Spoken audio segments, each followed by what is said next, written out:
the old New York Knicks should be really shaking in their boots. The old New York Knicks, not these new New York Knicks. And what do you mean by that, Shia? Like, well, what are you talking about? I'm talking about our front office. It's different. Now, even prior to, even with the draft and leading up to the draft and the end of the season, there was a lot of question marks around in the front office, right? We know that the moves that they were making were sound, they were calculated, they were strategic. We know that. And we were reminded of that by Leon in his statement. We were reminded of that. He reminded us, like, yo, chill out. All right? But what we were able to see is from the moment Leon Rose got hired, he started putting together his team. And it was funny because he would make little moves that were unorthodox. And some people will sit there and talk about Leon Rose is not a basketball mind.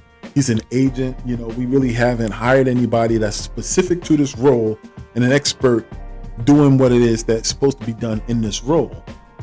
But he took a unique approach. And one of the first moves that he made was he went out and hired away from the Cleveland Cavaliers, the cap god. Okay? And not cap like capping. I'm talking about the cap, like the salary cap god.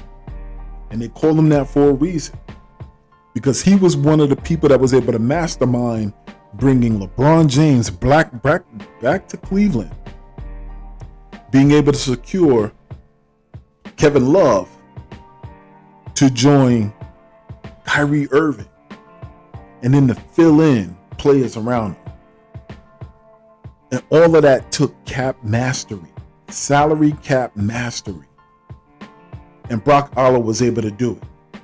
So when Leon Rose came to the New York Knicks, one of the moves that went under the radar by a lot of people, but not by Knicks fans, we noticed it, was him bringing in Brock Aller. And that's a difference. That's a difference maker. And how that's important in terms of us being new Knicks and not the old Knicks is because I got flashbacks to the decision. You remember the decision? You remember back when LeBron James had said, I'm going to take my services to South Beach.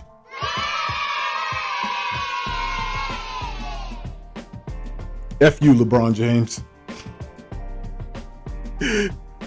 Yo, when he said that BS and he had that BS show him the decision, afterwards, he was the villain. And then he started going this little interview tour, trying to explain some of his reasons for choosing the Miami Heat, right? And of course, he takes every opportunity to be able to talk about what the Knicks didn't do or what they did do, okay? But part of that process was, he said, when I went to visit with Miami, they were already prepared with how they were going to be able to make room for me financially. I'm sorry, not Miami. We're going to get back to that. But Cleveland, when it was time to go back to Cleveland, it was only possible for him to return to Cleveland if the salaries could be moved around and adjusted to make room for himself, to make room to be able to take care of, secure Kevin Love as a player, and to make sure that it didn't interfere with the money that Kyrie was getting. And on the flip side, when he made the decision to go to Miami, the same thing applied. So the reason he didn't come to New York at that time, the reason he went to Miami, is because he said during their pitch, during their presentation on free agency, they were already prepared with the numbers about how they was going to make it work, so that not only could he join Dwayne Wade in Miami, but Chris Bosh could join him as well. And part of that presentation was a proposal. And this is, once again, what I'm telling you. He's like the Godfather. When he says, listen, if you want to be great, every person who is great needs to sacrifice. So I'm asking you, do you want to be great? Do you want to be amongst the greats? And if you do, you have to take less money. And he sold LeBron on that. So LeBron took less money. Dwayne Wade took less money, and Chris Bosh, I think, got the full money. But the next go around, when the re-up, they made sure that those brothers got paid what they were worth. The Knicks weren't ready for that. We could only afford to sign one player and another star at a little bit less. And LeBron was just like, I'm not coming to New York only by myself. All right. Now, another ace in the hole that Miami had at that time was they had Dwayne Wade. And Dwayne Wade was best friends with LeBron. So, nobody talked about that tampering. Everybody did. I'm not going to lie. Everybody did talk about that as well. That it was easy. That Pat Riley didn't really have to do any work because Dwayne Wade already knew they were trying to play together in Miami. So he was able to relate that message to the president, and there was no proof that it was tampered. Right? So that's one thing. We have a little bit of an inside track for the New York Knicks because we went out and hired the father. So I'm not saying we're tampering. We are not tampering. We are a professional organization. We don't do that. NBA, if you're watching my video, we don't do that in the New York Knicks organization. But there's some people accusing us of being in a position where we could if we wanted to, because we have the dad who will be working with us, who is the father of the son who we're trying to get. And if we just so happen to hear the dad tell us that this is what the son may or may not do, then we might slightly adjust what it is that we're doing to make sure that we get him. Okay? But that's neither here nor there.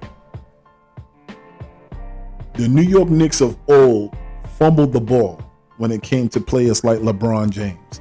The New York Knicks of old fumbled the ball when it came to Kevin Durant and Kyrie Irving. Okay? Yeah, Kevin Durant even said, they wouldn't even offer me the max because they weren't even confident that I would fully recover. They don't know what the new NBA player is looking for. They had Fat Joe come in, and they had the guy from the Sopranos movie come in and say, we're going to make you an offer you can't refuse. You need to come to New York, as if that would impress the new players. New players ain't interested in that. They want to know, they want to talk basketball, and nobody was talking basketball with them. So I'm here to tell you this. Yesterday's Knicks are not today's Knicks. Okay? Fat Joe, shout out to Fat Joe. I just mentioned you twice. Yesterday's Knicks are not today's Knicks. They're not. Okay? They went out and got the cap guard. So any other discussion about how that number will work and whether or not you'll get your money, we're going to have somebody in the room to talk to you about that. You're going to get your money. Okay? And we're going to get you some players to play with you so that we can take it to the next level. So that's done. Okay?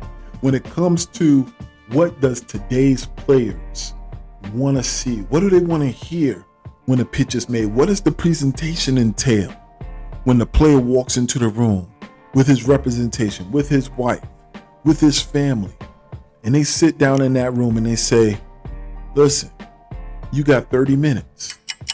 Why should I come to New York? Why you? Not only do we have Worldwide West sitting in a room who may already have an established relationship with that player, and that player now sees the benefits of being in New York directly from Worldwide West, and how maybe their business ventures and their interests can thrive if they're in New York. Maybe if they want to take their career in a certain direction, and after they retire, they can continue their next phase of life in this city. Worldwide West can show them how they make that happen. Not only is he tied in with basketball, but he's tied in with entertainment and tied in with different players and all of these connections. He can show you how to network and leverage your business after the game of basketball while you're playing the game of basketball. Yesterday's Knicks are not today's Knicks. Then you have Miami. Then you have Leon Rose in the room. So now the Don stands up, and the Don tells him, listen, who else in the league can tell you what a player is looking for and what's best for a player than the man who's represented the top players in this league? So they can tell you, I have years of experience talking to players about what they want to do in terms of their investments, in terms of their team, in terms of their endorsement deals, in terms of how playing here and this team in this market can help benefit you and help you skyrocket towards your goals as an NBA player. Who better to tell a player that than a player who has been one of the most powerful player representatives in NBA history? But not only that, Leon Rose, prior to being one of the most powerful NBA agents, he was a powerful attorney. So not only can he really translate what their contracts mean to those players, they know legally he knows what he's talking about. So not only do you have a team president, but you have a person that serves as counsel for you in the organization. Yesterday's Knicks are not today's Knicks. When Lee Walsh being rolled in on a wheelchair, knowing that they weren't laughing at him directly, but they was just saying like, listen, that's not, he just got out of surgery on his hip. He came in just in time for the LeBron James pitch. And just the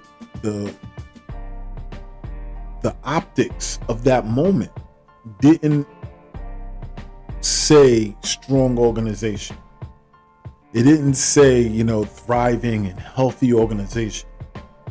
Because when they rolled him in the wheelchair, although he was a sage, sound mind, a basketball operations man, the optics didn't represent strength. It didn't represent vibrant health, excitement about New York. The picture didn't match. Well, the picture matches now. So when they walk into that room, they're going to walk into that room prepared. We could rest assured for that. We could rest assured of that.